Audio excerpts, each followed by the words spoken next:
이 새벽에 하나님의 말씀을 사모함으로 나오신 모든 성도님들을 환영하고 축복합니다. 오늘 하나님이 우리에게 주시는 말씀은 히브리서 11장 1절에서 12절까지의 말씀입니다. 믿음은 바라는 것들의 실상이요 보이지 않는 것들의 증거니 선진들이 이로써 증거를 얻었느니라. 믿음으로 모든 세계가 하나님의 말씀으로 지어진 줄을 우리가 아나니 보이는 것은 나타난 것으로 말미암아 된 것이 아니니라. 믿음으로 아벨은 가인보다 더 나은 제사를 하나님께 드림으로 의로운 자라 하시는 증거를 얻었으니 하나님이 그 예물에 대하여 증언하심이라. 그가 죽었으나 그 믿음으로써 지금도 말하느니라. 믿음으로 에녹은 죽음을 보지 않고 옮겨졌으니 하나님이 그를 옮기심으로 다시 보이지 아니하였느니라. 그는 옮겨지기 전에 하나님을 기쁘시게 하는 자라 하는 증거를 받았느니라. 믿음이 없이는 하나님을 기쁘시게 하지 못하나니 하나님께 나아가는 자는 반드시 그가 계신 것과 또한 그가 자기를 찾는 자들에게 상 주시는 이심을 믿어야 할지니라. 믿음으로 노아는 아직 보이지 않는 일에 경고하심을 받아 경외함으로 방주를 준비하여 그 집을 구원하였으니 이로 말미암아 세상을 정죄하고 믿음을 따르는 의의 상속자가 되었느니라. 믿음으로 아브라함은 부르심을 받았을 때 순종하여 장래의 유업으로 받을 땅에 나아갈새 갈 바를 알지 못하고 나아갔으며 믿음으로 그가 이방의 땅에 있는 것 같이 약속의 땅에 거류하여 동일한 약속을 유업으로 함께 받은 이삭 및 야곱과 더불어 장막에 거하였으니 이는 그가 하나님이 계획하시고 지으실 터가 있는 성을 바랐음이라. 믿음으로 사라 자신도 나이가 많아 단산하였으나 잉태할 수 있는 힘을 얻었으니 이는 약속하신 이를 미쁘신 줄을 알았음이라. 이러므로 죽은 자와 같은 한 사람으로 말미암아 하늘의 허다한 별과 또 해변의 무수한 모래와 같이 많은 후손이 생육하였느니라. 아멘. 많은 크리스천들이 그리스도인임을 나타낼 수 있는 가장 대표적인 표식은 무엇일까요? 바로 믿음입니다. 하나님을 믿는 그 믿음으로 그리스도인임을 나타내며 살아가고 있습니다. 그러면 믿음은 무엇일까요? 본문 말씀 1절입니다. 믿음은 바라는 것들의 실상이요 보이지 않는 것들의 증거니라고 말씀하고 있습니다. 믿음은 소망하는 것을 확신하면서 당장 눈에 보이지 않더라도 신뢰하는 것입니다. 우리는 우리가 살아가는 이 세상이 처음에 어떻게 만들어졌는지 직접 눈으로 보지 못했습니다. 경험해 보지도 않았습니다. 그러나 우리는 이 세상이 갑자기 나타났다고 생각하지 않습니다. 하나님이 주신 믿음을 통해 이 세상이 하나님의 말씀으로 창조되었다는 것을 알고 믿고 있습니다.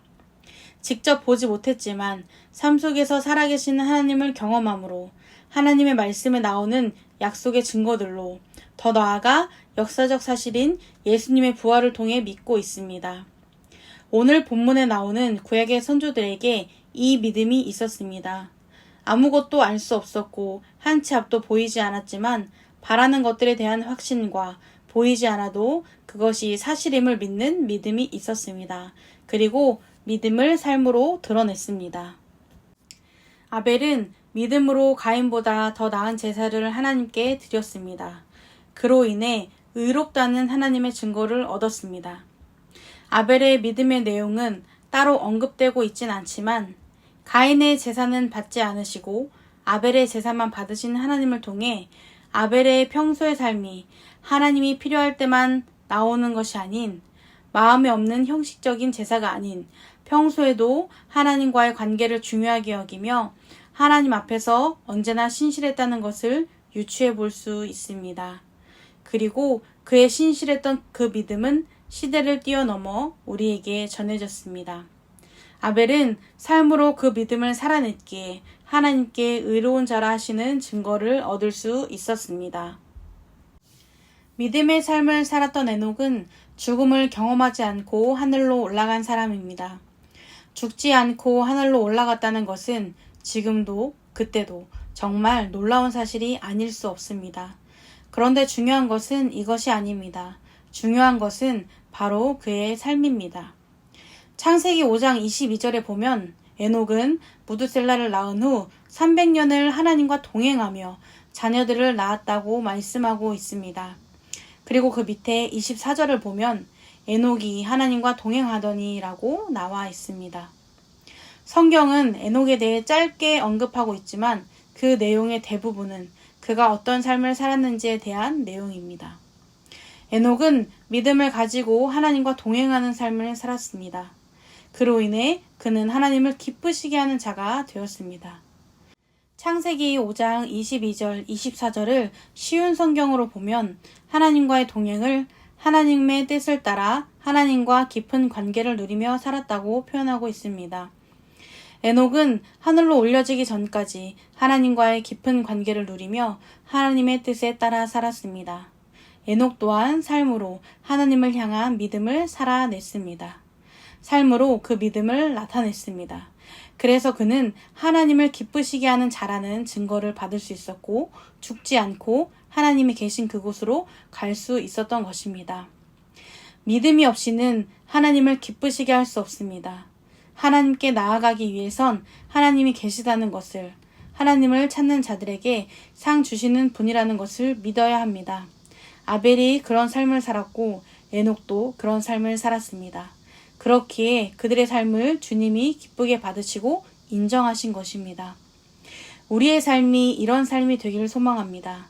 매일의 삶 속에서 하나님과의 관계를 중요하게 여기며 하나님과 깊은 관계를 누리며 동행할 때, 하나님을 신뢰하며 믿음의 삶을 살아갈 때 우리의 삶 또한 주님이 기뻐 받으실 줄 믿습니다. 본문에서 언급하는 노아와 아브라함의 공통점은 바로 순종입니다. 앞을 알 수가 없는 미래에 대한 순종입니다. 일어나지 않을지도 모르는 일에 대해 그들은 그들의 믿음의 삶을 하나님의 말씀에 대한 순종으로 나타냈습니다.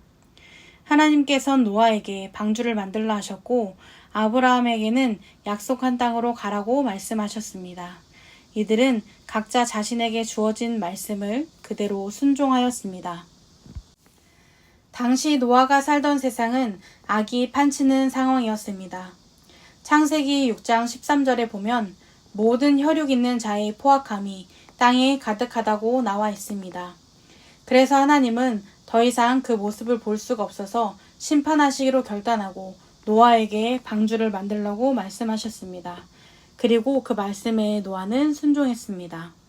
노아는 하나님을 거절한 세상 속에서 죄악과 충돌하며 믿음으로 견디고 하나님과 동행하였습니다. 세상 사람들이 보면 너무나 터무니없는 행동이지만 노아는 하나님에 대한 믿음으로 끝까지 순종함으로 방주를 만들었습니다. 그리고 그 결과는 어떻게 되었을까요? 세상이 물로 심판을 받을 때 노아와 그의 가족들은 구원을 받았습니다. 이것이 믿음의 순종에 대한 하나님의 상입니다. 순종으로 믿음의 삶을 산 노아에게 주신 하나님의 선물입니다. 아브라함은 익숙한 곳을 떠나야 했습니다. 고향과 친척을 떠나 하나님께서 아브라함에게 보여줄 땅으로 가야 했습니다. 보여준 땅이 아니고 보여줄 땅이었습니다. 어딘지도 모르는 그곳을, 보지도 못한 그곳을 그저 하나님 말씀만 의지해서 가야 했습니다. 아무것도 알지 못하는 상황 속에서 갈 바를 알지 못한 채 그렇게 아브라함은 길을 떠났습니다. 그 믿음을 하나님의 말씀에 대한 순종으로 나타낸 것입니다. 믿음으로 나아간 아브라함은 하나님께서 말씀하신 약속한 땅에 들어가 살 수 있었지만 갈 곳 없는 나그네와 같은 삶을 살았습니다. 그럼에도 아브라함이 순종할 수 있었던 것은 본문 10절 말씀입니다. 이는 그가 하나님이 계획하시고 지으실 터가 있는 성을 바랐음이라 라고 말씀하고 있습니다. 아브라함은 하나님이 계획하시고 세우신 영원한 터가 있는 성을 기다린 것입니다. 그 믿음이 있었기 때문에 소망을 가지고 확신하고 눈에 보이지 않았지만 신뢰함으로 나갔기 때문에 순종함으로 믿음의 삶을 살 수 있었습니다. 사라 또한 신실하신 하나님을 믿는 믿음이 있었습니다. 사라는 나이가 많아서 그녀의 몸은 죽은 몸이나 다름없었습니다. 이미 단산한 몸이었습니다. 그 몸으로 임신한다는 것은 현실적으로 불가능한 일이었습니다. 하지만 하나님은 하셨습니다. 하나님은 믿음으로 순종한 사라에게 잉태할 수 있는 힘을 주셨고, 사라를 통해 하나님이 약속하신 후손들이 해변의 무수한 모래와 같이 나오게 하셨습니다. 이들은 그냥 하나님을 믿는 것으로만 끝내지 않았습니다. 하나님과 동행함으로, 순종함으로 믿음을 삶으로 살아냈고 나타냈습니다. 그런 이들의 삶을 하나님은 기쁘게 받으셨습니다. 그리고 믿음을 가지고 하나님께 나아오는 모든 백성들에게 그에 맞는 상을 허락하셨습니다. 약속을 이루셨습니다. 그런데 이렇게만 들으면 이들이 정말 완벽한 삶을 산 것 같지만, 물론 이들이 한결같이 믿음의 삶만 살았던 것은 아닙니다. 우리와 똑같이 흠이 있는 삶이었습니다. 우리와 똑같이 죄를 짓는 삶을 살았습니다. 노아는 방주에서 나온 뒤 만취하여 실수를 범하였고, 아브라함과 사라는 하나님의 약속을 온전히 믿지 못하여 자기 뜻대로 이스마엘을 낳기도 하였고, 불가능하다는 생각에 하나님의 약속을 비웃기도 하였습니다. 우리와 다를 게 없는 삶이었습니다. 실수투성이었습니다. 그러나 하나님은 이들의 실수에 주목하지 않으셨습니다. 그 흠에 집중하지 않으셨습니다. 그 안에서도 믿음으로 살고자 했던, 삶으로 그 믿음을 살아내려 했던 그 마음에 주목하셨습니다.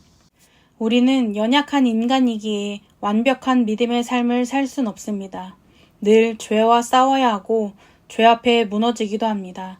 그렇지만 그럼에도 불구하고 우리에게 믿음의 삶을 보여준 믿음의 선조들처럼 그 믿음을 삶으로 나타내려고 할 때, 믿음의 삶을 살아내려고 할 때, 하나님께서는 우리의 죄가 아닌, 우리의 흠이 아닌 그 믿음의 삶에, 믿음으로 살고자 하는 마음에 주목하실 것입니다.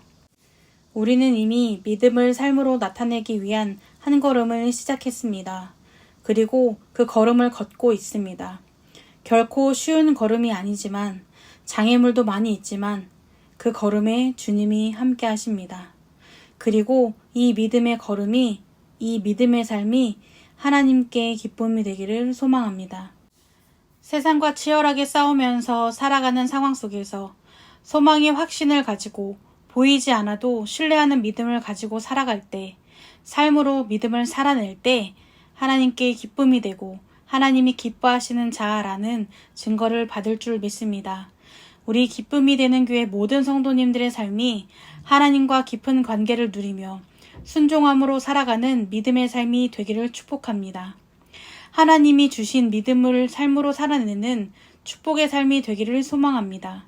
그 믿음의 삶으로 하나님을 기쁘시게 하고 하나님께 인정받는 삶이 되기를 주님의 이름으로 축복합니다. 기도하시겠습니다. 사랑하는 하나님, 우리에게 하나님을 믿을 수 있는 믿음을 주심에 감사드립니다. 하나님을 믿는 이 믿음을 삶으로 드러내는 우리의 삶이 될 수 있도록 인도하여 주옵소서. 매일의 삶을 하나님과 깊은 관계를 누리며 말씀에 순종하며 살아가도록 우리의 삶을 인도하여 주옵소서. 믿음을 삶으로 마땅히 살아낼 수 있는 은혜와 힘을 더하여 주옵소서. 그리하여 하나님께 기쁨이 되는 삶을 살 수 있도록 인도하여 주옵소서. 오늘의 삶이 이런 삶이 되기를 소망합니다. 우리의 삶의 근본이신 예수님의 이름으로 기도드립니다. 아멘. 이 시간 말씀을 기억하면서 두 가지 기도 제목을 놓고 함께 기도하시겠습니다. 먼저 매일의 삶 속에서 하나님과 깊은 관계를 누리며 하나님의 뜻에 따르는 믿음의 삶을 살게 하옵소서.